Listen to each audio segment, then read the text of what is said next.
Hello Ram Ram सा। आज के मेरे इस न्यू ब्लॉग में आप सभी का स्वागत है। आज के ब्लॉग में मैं बताऊंगी कि राजस्थानी संस्कृति में कौन कौन सी रस्में होती है। मैं कौन सी रस्म की बात करना चाहती हूँ, आगे पूरा वीडियो देखे। आज मैं गई थी मेरे मासी के यहाँ, क्योंकि मेरे मासी के यहाँ पर मेरे भाइयों का मुकलावे का प्रोग्राम था, तो इसलिए मैं वहाँ गई थी। तो वहाँ जाने पर सबसे पहले हमारे यहाँ जो ज्वेलरी कराई जाती है बहू के लिए, वो सबको दिखाई जाती है। ज्वेलरी, ड्रेसें वगैरह सबको बताई जाती है और सब अपने अपने हिसाब से बताते हैं उनको कैसी लगी। सब अपने हिसाब से कमेंट करते हैं, आप भी कमेंट करके बताना। तो हमारे यहाँ ज्वेलरी में रकड़ी सेट, पत्ता कनौती सहित कंठी, कांटला, ये सब ये करवाए हुए हैं। उसके बाद सुबह हो गई थी। सुबह हमारे भैया चल दिए भाभी को लाने के लिए। तो मेरे भैया भाभी को लाने के लिए जा रहे हैं, इसलिए गाड़ी वगैरह सब आ चुकी है और अब हमारे भैया जाएंगे। तो ये देखिए फाइनली रवाना हो चुके हैं मेरे भैया भाभी को लाने के लिए। अब शाम के लिए मेरी मौसी जी कर रही है खाने की तैयारी। हमारे यहाँ बनी है लापसी। तो आपको लापसी पसंद है तो बताइएगा। तो मुझे तो बहुत अच्छी लगती है। और नई बहू आती है जब बीनज या लापसी बनाई जाती है। फिर हो गई शाम। शाम होते ही मेरे भैया लेके आ गए थे मेरी भाभी को, और सब साथ में गए हुए सब आ गए थे। तो ये देखिए फाइनली मेरी भाभी आ चुकी है। हमारे दो भाइयों का मुकलावा था, तो दोनों भाई, एक भाई थोड़ा लेट आ रहे तो उनका वेट कर रहे। दोनों भाभीयों को साथ में घर प्रवेश करवाया जाएगा, तो इसलिए दूसरी भाभी का वेट कर रहे हैं अभी। तो ये देखिए सब आ गए, सब अपने अपने हिसाब से बता रहे हैं कि हमने वहाँ। तो ये सब मिलकर बता रहे हैं इनकी मान मनोहार के बारे में। तो ये देखिए फाइनली ये महिला मंत्रिमंडल अपनी मीटिंग कर रहा है। ये है मेरी मौसी उधर खाना बना रही है, शाम के खाने की तैयारी कर रही है। वे बुआ जी अब भतीजे की बहू आने की खुशी में बहुत, ये देखिए कितने खुश लग रहे हैं। मेरी मौसी को देखो, ये मेरी मौसी कितनी खुश है। वो इनके दो दो बहुएं आ रही हैं।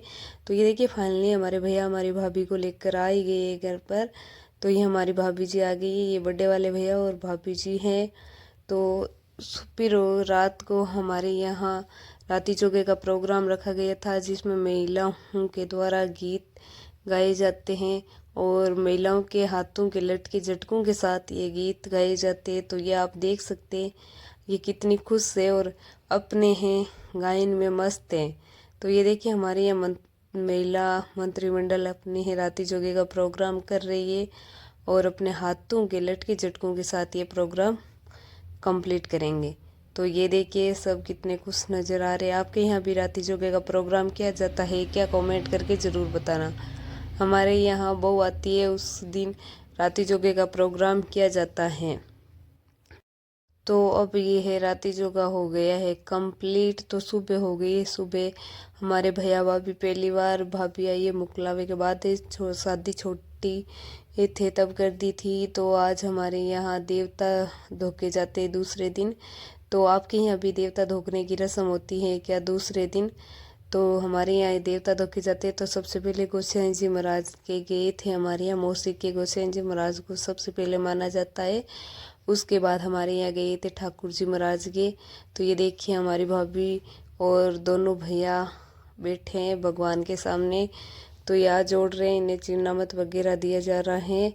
तो हमारे यहाँ देवता धोकने की रस्म है, आपके यहाँ भी देवता धोकने की रस्म है? तो कमेंट करके ज़रूर बताइए। हमारे यहाँ कोई भी शुभ कार्य करने से पहले देवताओं की धोक लगाई जाती है, उनका स्मरण किया जाता है। उसके बाद हमारे यहाँ भगवान के प्रसाद दे दिया, भगवान के प्रसाद की भूख लगाई थी। उसके बाद हमारे भैया भाभी हम सबको चिन्नामत दिया गया था।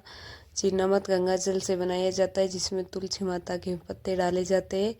तो हम यहाँ से आगे के लिए रवाना हो गए। तो हमारे यहाँ देवता धोखने जाते हैं टाइम सभी बच्चे महिला हैं सब बहुत सारे इकट्ठे होकर एक साथ जाते हैं। तो ये देखिए सभी महिला मंत्रिमंडल फिर से अपने गायन के साथ शुरू हो चुकी है। हमारे यहाँ देवता धोखते हैं तो साथ में गीत भी गाए जाते हैं, तो इसलिए बहुत सारी महिलाएं साथ मिलकर जाती है गीत गाने के लिए। उसके बाद हम पहुँचे हरिराम जी महाराज के मंदिर।